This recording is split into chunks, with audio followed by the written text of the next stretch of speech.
Oke, assalamualaikum warahmatullahi wabarakatuh. Welcome to my video. Bismillahirrahmanirrahim ya.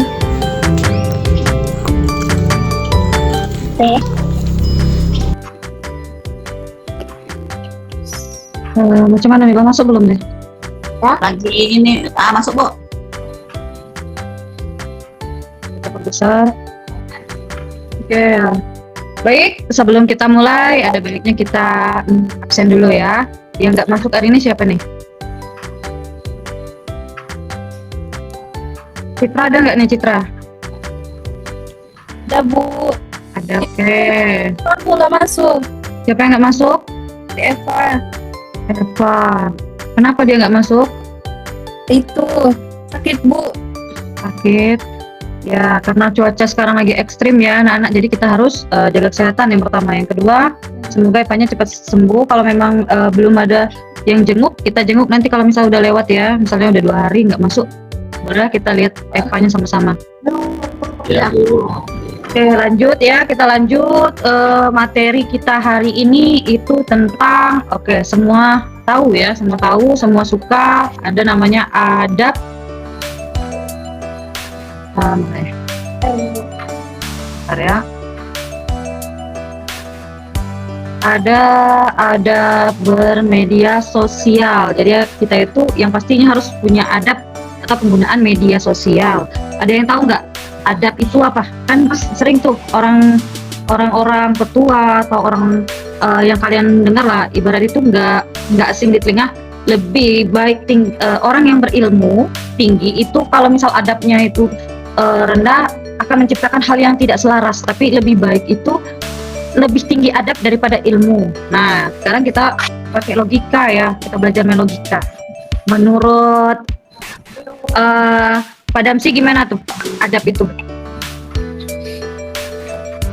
Adab adalah sikap dari seseorang dalam perbuatan atau sikapnya terhadap orang lain, seperti itu. Oke, ada yang lebih tepat lagi nggak nih? Misalnya, coba Mbak Citra, apa tuh adab yang Mbak Citra tahu adab itu apa? Sebelum kita masuk materi lain. Adab, hal yang sering kita dengar tapi kita banyak nggak tahu adab itu apa. Nah, jadi apa tuh adab?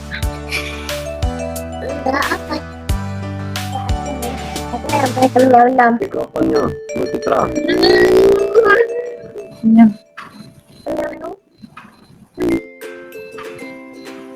Adab itu adalah sesuatu yang kita kerjakan harus tahu mengkondisikan apakah kita tua atau kita kecil, kita besar atau kita masih bayi. Kita tak harus tahu sopan santun antara muda, tua, kecil, dan besar. Oke, ada lagi yang mau nambahin nggak tuh tentang adab? Adab itu tata krama, Bu, sopan santun. Oke, mantap ya Bu Dia ya. Jadi adab itu tata krama, baik cara kita lah ya, cara kita yang kecil terhadap yang tua itu gimana. Nah, itu harus punya adab. Jadi adab itu tidak hanya saling menghormati sesama, tetapi adab juga ada penggunaannya di dalam media sosial. Ya, jadi ada adab di dalam media sosial. Oke, coba siapa ya yang baca ya? Pak Dirwan, coba baca tuh, apa tuh ada penggunaan media sosial. Nah, sekarang kan kita lagi menggunakan media nih. Nah, coba baca tuh, apa tuh ada penggunaan media sosial yang ada di layar PowerPoint-nya tuh.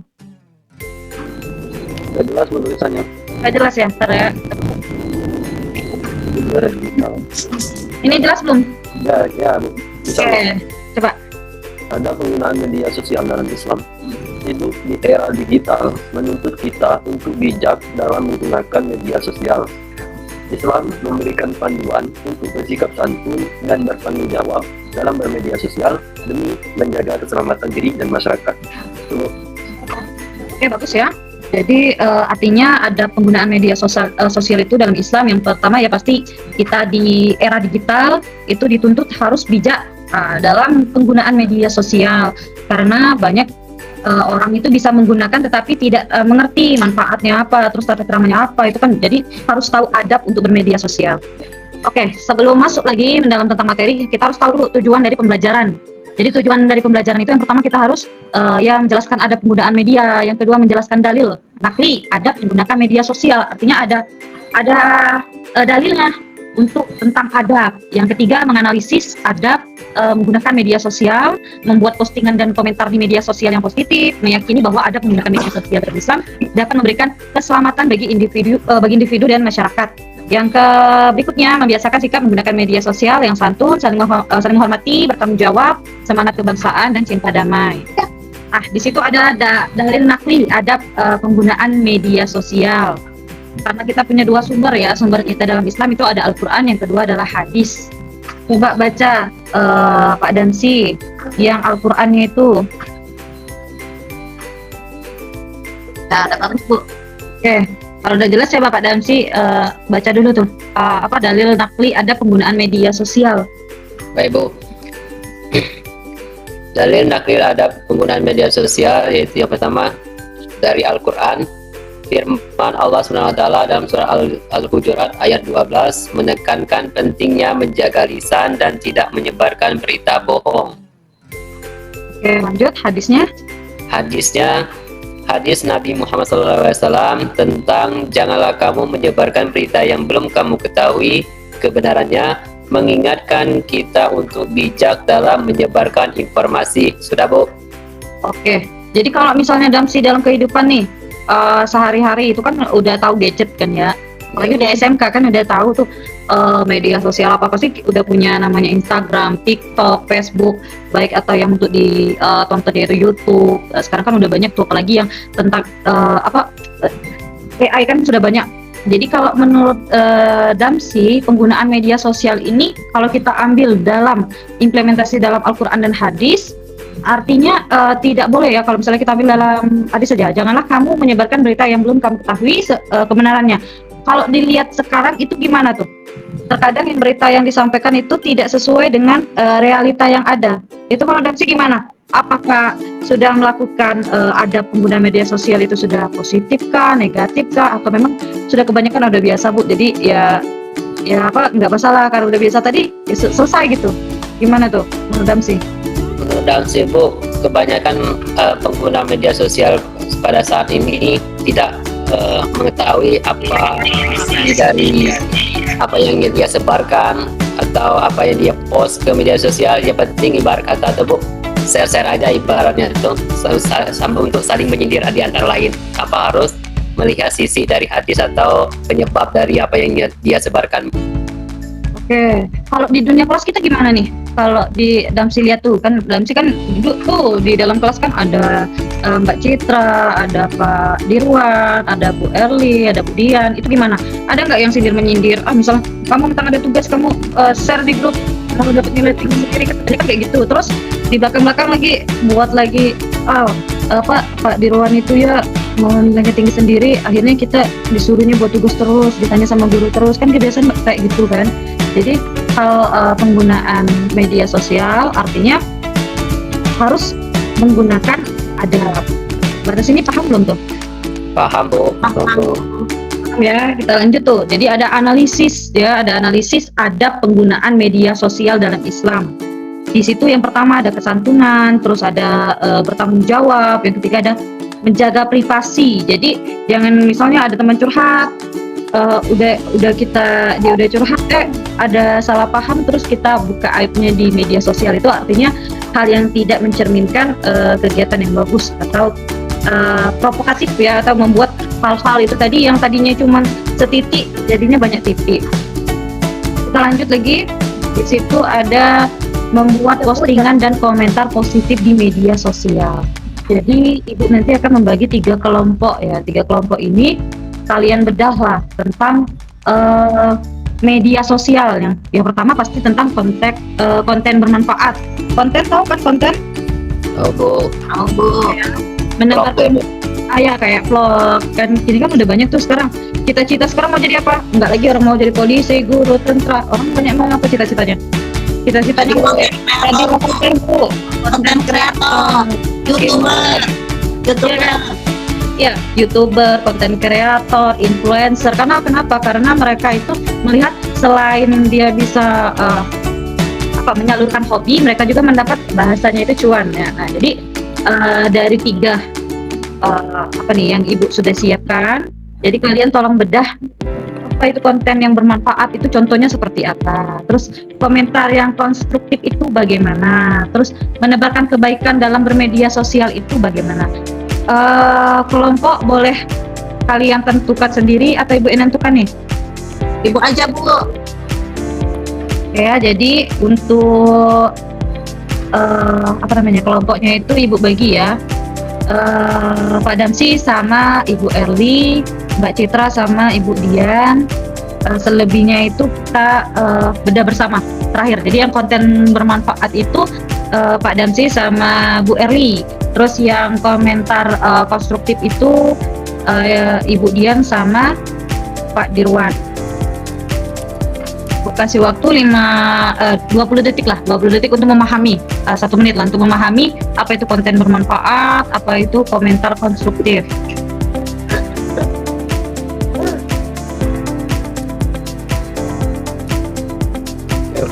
Ya, Bu.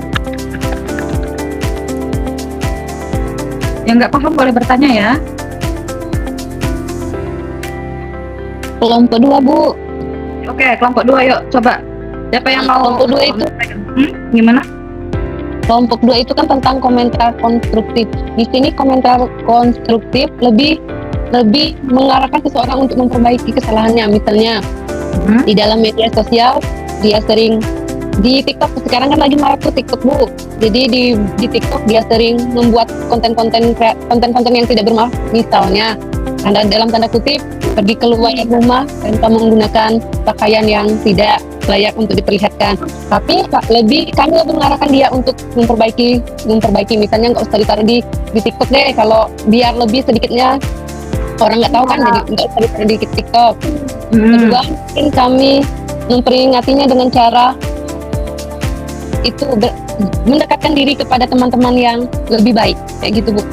Oke, udah baik ya, udah cukup bagus jawabannya tentang komentar konstruktif. Ada lagi kelompok 1 tentang konten bermanfaat, udah ada belum tuh? Udah, Bu. Coba apa tuh? Ya, konten bermanfaat. Konten bermanfaat adalah suatu materi atau informasi yang memberikan nilai tambah, solusi atau wawasan kepada itu khususnya audiens yang menggunakan media sosial. Konten ini dirancang untuk kebutuhan untuk menjawab pertanyaan para audiens atau pengguna media sosial, atau bisa juga untuk menyelesaikan masalah target dari pembaca pembuat konten tersebut, Bu. Oke, ternyata kelas ini pinter-pinter semua ya. Jadi betul, konten bermanfaat itu artinya apa? Yang produk yang kita berikan atau karya yang kita tampilkan itu menjadi inspirasi untuk orang lain. Jadi ya menjadikan konten kita itu sebagai panduan. Oh, ternyata ada manfaatnya nih yang disampaikan. Nah, begitu juga dengan komentar konstruktif tadi yang disampaikan oleh kelompok 2. Itu menghindari komentar yang negatif. Jadi nggak boleh kita misalnya ada namanya Allah menciptakan manusia itu kan bersuku-suku, berbangsa-bangsa, bahkan ada pasang-pasangan antara laki-laki dan perempuan, ada yang kulit putih, ada kulit hitam. Jadi kita nggak boleh masukkan di dalam situ tentang ras yang membuat kegaduhan. Jadi artinya kita harus menjaga komentar. Nah, terakhir nih, yang bisa jawab menebar kebaikan itu bakal mendapat nilai 100 lah ya. Jadi nggak perlu lagi dia ikut UAS, artinya udah bagus tuh nilainya. Kalau menebar kebaikan tuh siapa yang bisa jawab? Dari kelompok 1 sama kelompok 2 yang bisa menjawab tentang menebar kebaikan. Kata kuncinya bersikap ramah, menghargai pendapat orang lain, menghindari perdebatan yang tidak perlu. Oke, apa tuh kelompok 1? Kan salah satunya, Bu, dengan cara memposting nilai-nilai kebaikan, bisa dari tentang narasi agama, tapi nilai hal-hal yang kebaikannya. Oke, sip, mantap. Ya, jawabannya bagus ya. Jadi yang kita posting itu harus punya manfaat ya untuk yang penikmat atau yang menggunakan media. selanjutnya ada penting adab penggunaan media sosial dalam Islam. Jadi Islam itu banyak yang disangkut pautnya ya. Islam itu ada seperti kayak piramida. Pernah lihat piramida kan segitiga? Ya, oke. Nah ya, karena kita pakai media sosial pasti kita bisa ya, walaupun kita nggak pergi ke sana kita bisa tahu piramid ini seperti ini. Jadi dia itu ada level lah, antara 1, 2, 3. Apa aja tuh adab penggunaan media dalam Islam? Yang pertama itu apa pentingnya, yaitu menjaga keselamatan individu, melindungi diri dari pengaruh negatif dan bahaya di media sosial. Jadi kalau ada informasi individu yang ibarat itu penting, itu nggak perlu harus disebarluaskan di dalam media sosial. Jadi cukup untuk ya sebagai penikmat, sebagai wadah untuk menuangkan karya, mencari inspirasi. Terus yang kedua untuk membangun hubungan positif. Jadi kalau misalnya kita cuman di dalam kelas tuh yang kita tahu ada berapa tuh? Ada 7 orang. Ada 7 orang gitu aja. Tapi kalau kita menggunakan media sosial, misalnya tuh Facebook, tadinya cuma yang kita tahu orang di kelas, sekarang kita udah tahunya banyak. Sudah kita banyak tahunya. Karena apa? Di dalam situ ada dari daerah-daerah atau dari provinsi atau dari kabupaten mana itu kan sudah tercampur. Jadi bisa silaturahminya itu lebih ke universal ya. Jadi tidak hanya minoritas yang kita paham, tapi banyak mayoritas. Selanjutnya menciptakan masyarakat. Selanjutnya membiasakan sikap santun, saling menghormati dan bertanggung jawab di media sosial. Saling menghormati itu menghargai perbedaan pendapat dan keyakinan orang lain. Contoh kita ambil. Yang kedua bertanggung jawab. Bertanggung jawabnya apa? Memikirkan dampak setiap dari komentar yang kita masukkan. Pertanggungjawaban setiap yang kita posting atau komentar itu harus dipikirkan dulu dampaknya. Yang terakhir yaitu sikap santun, menjaga etika dalam berkomunikasi dan menghindari bahasa kasar. Jadi jangan ada lagi pakai bahasa-bahasa yang kata orang itu carut marut. Jadi harus dibedakan bahasa kita bersosial media yang baik dan benar, bahasa kita dengan yang lebih tua, bahasa kita dengan yang lebih kecil. Nah itu harus diperhatikan. Karena apa? Penampilan, terus dari sikap itu bisa dilihat dari cara kita bertutur kata. Kalau kita bertutur katanya bagus, insya Allah bagus juga. Oke, peran adab penggunaan media sosial. Di situ ada mencegah hoax. Ada yang tahu mencegah hoax itu apa? Hoax. Ada nggak yang tahu tuh hoax itu apa artinya? Menyebarkan berita bohong. Informasi yang tidak benar, Bu. Berita yang tidak Ya. benar, Bu, berita bohong. Oke, betul, pintar semua ya. Jadi hoax itu berita yang tidak benar tapi disebarluaskan ya. Jadi dari hal hoax itu yang banyak membuat kerugian. Jadi banyak macam kerugian yang ditimbulkan oleh gara-gara informasi yang tidak valid. Jadi kita tuh tadi sebagai pengguna kita harus bijak, kita harus smart, kita harus berpikir betul, ini betul atau tidak sebelum kita berkomentar, sebelum kita mencari atau mengejar suatu golongan atau mengejar sesuatu, tapi kita belum cari informasi itu salah ya. Yang kedua itu mencegah konflik, menghindari postingan dan komentar yang provokatif, itu sangat dihindari. Apalagi mencegah cyberbullying, nah itu banyak terjadi tuh, tidak hanya dari sekolah menengah aja ya, apalagi sekarang SD sudah tahu bullying itu apa. Orang diperundungkan itu mengucilkan itu tidak baik. Lanjut, kesimpulan. Jadi kesimpulan itu Islam mengajarkan kita untuk menggunakan media sosial dengan bijak dan penuh tanggung jawab. Terus di sini mari kita jadikan media sosial sebagai sarana untuk kebaikan, membangun hubungan positif dan menyebarkan nilai-nilai Islam yang luhur. Di sini Ibu ada pertanyaan nih, karena setiap kalian itu kan udah punya yang namanya gadget ya, Android itu. Pertanyaan ini Ibu mau tanyakan kepada kalian semua tuh. Selama ini ya, dijawab ya satu-satu. Selama ini HP kalian itu digunakan untuk apa saja tuh? Game, Bu. Oke, game ya, Damsi game. Ada yang lain lagi? Cari tugas di Google, Bu. Cari tugas di Google, oke, itu yang positif ya. TikTok gitu lah, Bu. TikTok, boleh. Ada lagi? Cari tugas tuh, Bu. Bu. Oke, artinya kalian sudah bisa menggunakan, artinya kalian bisa menggunakan media sosial itu dengan bijak ya. Jadi ada kalanya kalian menggunakan itu untuk pelajaran, ada juga kalanya kalian menggunakan itu untuk mencari informasi. Tugas hari ini udah selesai. Ini Ibu ada tugas ya di sini. Itu tinggal kalian lihat aja. Di situ ada kuis. Jadi jawab kuis nanti itu kalian buka. Menunya ada di Chrome. Jadi tinggal kalian lihat aja kuisnya apa aja di situ dikerjakan. Terus untuk pertemuan kedua baru kita bahas tentang kalian buat konten-konten yang dimana konten itu yang menimbulkan inspirasi untuk teman-teman kalian aja, teman-teman di kelas yang membuat inspirasi, yang membuat motivasi sebagai kalian itu bisa menjadi konten kreator tetapi masih bernilai pendidikan dan agama Islam. Oke, dari sini ada pertanyaan nggak? Tidak, Bu. Oke, ada apa ya? Jadi untuk pertemuan kedua baru bisa kita kita pelajari lagi tentang media ini karena nggak cukup waktunya. Jadi akhirnya kita pertemuan di pertemuan kedua. Siapkan yang mau disiapkan di pertemuan kedua. Untuk tugas itu sudah disiapkan kuis, jadi kalian bisa mengerjakan kuis ya.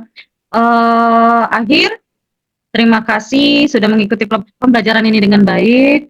Salam untuk keluarga kalian di rumah. Semoga materi yang disampaikan hari ini bisa menjadi pelajaran atau ilmu pengetahuan yang baru untuk kalian, menjadi tambahan wawasan untuk penambahan lagi ilmu yang terbaru. Oke ya, Ibu akhiri. Wassalamualaikum warahmatullahi wabarakatuh. Waalaikumsalam warahmatullahi wabarakatuh.